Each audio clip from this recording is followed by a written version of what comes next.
One of the things that makes me glad to live in Canada as opposed to the United States, and that makes other Canadians glad as well, is that during the global financial collapse, it was not necessary for us to bail out our banks.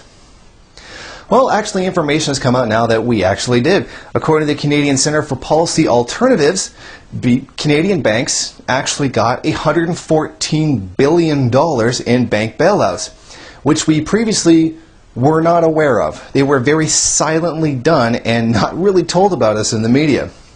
Now, previously Canada's banks have been lauded as being the safest. I mean, after all, we were sitting here looking kind of smug.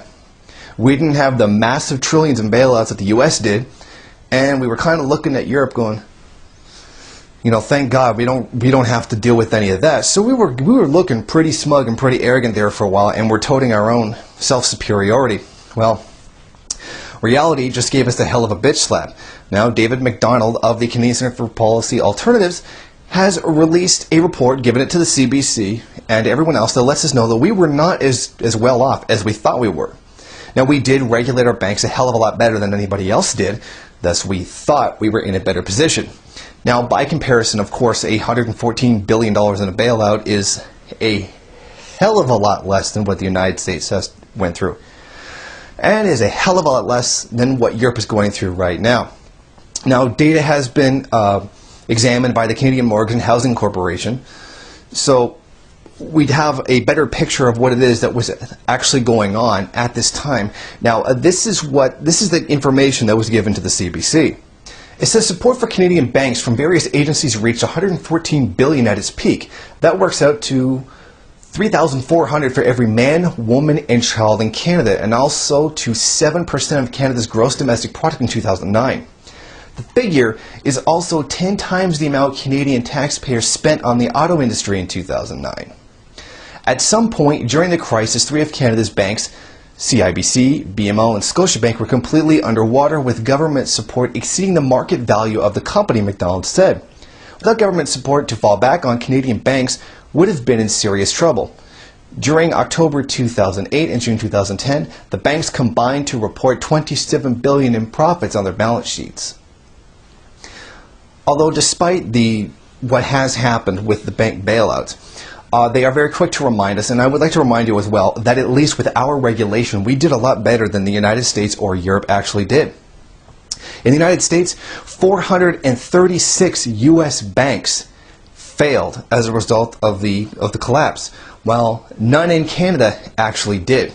And as opposed to Europe, we did not require central bank liquidity to support our system the way that they've had to go through. So we are in a much better situation than the other first world nations. So we in Canada did actually do a better job of taking care of our banking financial industry than either Europe or the United States. But that is absolutely no reason to start to get smug. After all, this bank bailout was pretty much done without our knowledge.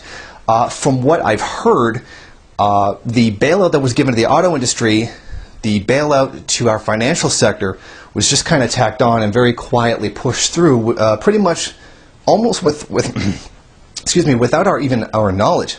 So while there is cause to celebrate that we ended up not being as bad as the United States or Europe, we still did subsidize our own rich. And after all, this is an act by the ruling class against us, taking the money of the working people and giving it to the people who already have everything. So there is, to a large degree, some justified outrage that should come because of this. But knowing us as Canadians, we're not actually going to get mad about this. We'll grumble about it for a little while and then completely forget about it. One of the weaknesses that's part of being Canadian. We as a nation need to start paying a hell of a lot more attention to what's going on and how much our ruling class is actually screwing us. A lot of this has gone completely unnoticed due to the robocall scandals with the Conservatives and the whole F-35 jet scandal that has also come up. We need to remind ourselves, we are in conservative hands, so we should not expect anything different.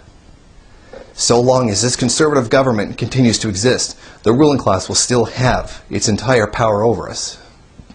Even if we do vote Liberal or we do vote NDP, they are still going to have that power.